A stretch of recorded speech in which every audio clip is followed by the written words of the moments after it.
Now I am talking about carbon cycle. The carbon cycle is a series of chemical reaction in which carbon as a chemical element in CO2 is removed from the air, used by living organisms in their body process, and is finally returned to the air. The essential step in the carbon cycle are: number 1, photosynthesis. Green plant producer use carbon dioxide of the air to produce carbohydrate, sugar, starch, etc. तो carbon cycle में series of chemical reactions होती हैं जिसमें carbon element mainly involve होता है और इसको living organism की बॉडी प्रोसेस में यूटिलाइज किया जाता है। जो एसेंशियल स्टेप है कार्बन साइकिल में, सबसे पहले स्टेप है फोटोसिंथेसिस। ग्रीन प्लांट जो कि प्रोड्यूसर हैं वो कार्बन डाइऑक्साइड को एयर से लेते हैं और उससे कार्बोहाइड्रेट, शुगर, स्टार्च का फॉर्मेशन करते हैं। Second, food chain. Through food chain the food containing carbon in carbohydrate and other products passes on from plants to animals consumers. Carbon is an essential element of all body tissue of both plant and animals. Food chain क्या होती है? Food chain जो है एक sequence है organism का जिसमें एक को कोई खाता है उसे दूसरा कोई और खा लेता है। The interdependence of organisms on each other for their food is called a food chain. तो इसमें जो प्रोड्यूसर है वो फूड चेन का फर्स्ट स्टेप बनाता है। प्लांट जो है प्रोड्यूसर का काम करते हैं, उसको खाने वाले जो एनिमल्स हैं वो कंज्यूमर का काम करते हैं। तो कार्बन सभी की बॉडी के लिए एसेंशियल एलिमेंट है, चाहे प्रोड्यूसर हो या consumer. Number 3, respiration. All plants and animals respire by oxidizing carbohydrate in their cell to produce energy and given out carbon dioxide into the atmosphere. चाहे प्लांट हो या एनिमल हो, रेस्पिरेशन में दोनों ही कार्बन डाइऑक्साइड गैस को release करते हैं और ऑक्सीजन को लेते हैं। इस तरीके से रेस्पिरेशन में कार्बोहाइड्रेट की बर्निंग की जाती है एनिमल टिश्यू की सेल में, जिससे एनर्जी का प्रोडक्शन होता है और कार्बोहाइड्रेट की बर्निंग से ऑक्सीडेशन से CO2 रिलीज़ हो जाती है जो एटमॉस्फेयर में चली जाती है। Next one is decay. The dead remains of plant and animals are consumed by bacteria and fungi. They are decomposers and in this process they break down the organic matter releasing carbon dioxide back into the atmosphere. जब plant और animal मर जाते हैं तो bacteria और fungi उनको decompose कर देते हैं क्योंकि बैक्टीरिया फंजाई डिकम्पोजर्स हैं और इस प्रोसेस में ऑर्गेनिक मैटर ब्रेक कर जाता है जिससे कार्बन डाइऑक्साइड वापस एटमॉस्फेयर में चली जाती है। Next one is combustion means burning.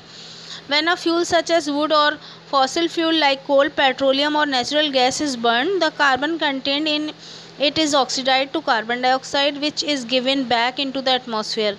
All the fuel names originally comes from the living organism. तो combustion यानी बर्निंग में जब फ्यूल या फॉसिल फ्यूल की बर्निंग होती है या कोल पेट्रोलियम की बर्निंग होती है तो कार्बन डाइऑक्साइड गैस ही रिलीज़ होती है क्योंकि हम जानते हैं कोई भी चीज़ जब बर्न होती है तो CO2 गैस ही निकलती है और ऑक्सीजन को कंज्यूम किया जाता है। And the last one is heating limestone. A certain amount of carbon dioxide is release during heating और burning of limestone in lime kilns. तो एटमॉस्फेयर में अगर हम डायग्राम में देखें तो कार्बन साइकिल में एटमॉस्फेयर में 0.03% का CO2 एयर में होती है और किस किस प्रोसेस से CO2 एटमॉस्फेयर में पहुंचती है। एटमॉस्फेयर में CO2 एक तो ग्रीन प्लांट रेस्पिरेशन करते हैं, रेस्पिरेशन से पहुंचती है CO2 एटमॉस्फेयर में। कंज्यूमर एनिमल्स रेस्पिरेशन करते हैं तो भी CO2 पहुंचती है। कंबशन होता है, किसी चीज़ की बर्निंग होती है, या बैक्टीरिया और फंजाई जब प्लांट एनिमल को डिकम्पोज करते हैं, ब्रेक डाउन करते हैं तो हर तरीके से CO2 एटमॉस्फेयर में पहुँचती है। इन सबका प्लांट का, एनिमल्स का और डिकम्पोजर का जब फॉसिलाइजेशन होता है, ये फॉसिल फ्यूल, कोल, पेट्रोलियम और गैस की फॉर्म में या लाइम स्टोन में चेंज हो जाते हैं तो इनके कंबशन करने से, फॉसिल फ्यूल और कोल पेट्रोलियम की बर्निंग से भी CO2 एटमॉस्फेयर में रिलीज़ हो जाती है और इस CO2 को प्रोड्यूसर जो कि ग्रीन प्लांट्स हैं वो यूटिलाइज़ कर लेते हैं फोटोसिंथेसिस के प्रोसेस में और बदले में वो ऑक्सीजन रिलीज़ करते हैं। So I am repeating the carbon cycle. The carbon cycle is a process where carbon is recycled through the different component of an ecosystem.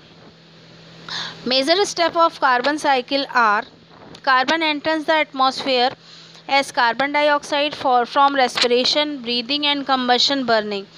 Carbon dioxide is used by green plants producer to make organic food glucose by the process of photosynthesis. These plants release oxygen in the atmosphere. Animal consumer feed on the plant, thus passing the carbohydrate along the food chain.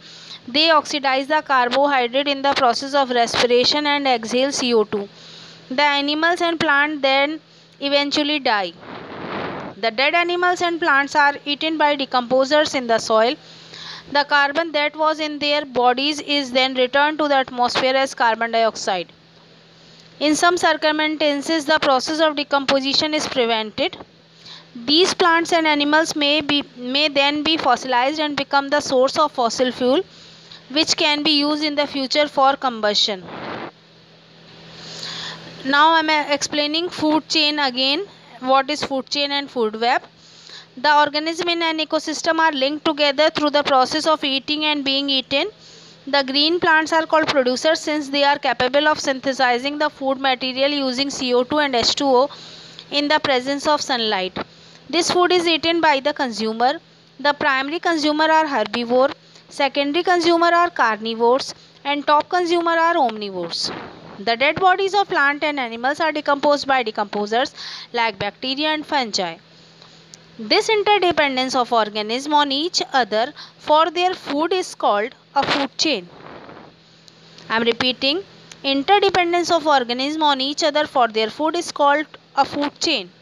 In an ecosystem, the member of food chain may be the member of another food chain. The interaction of a number of food chain of an ecosystem is called a food web.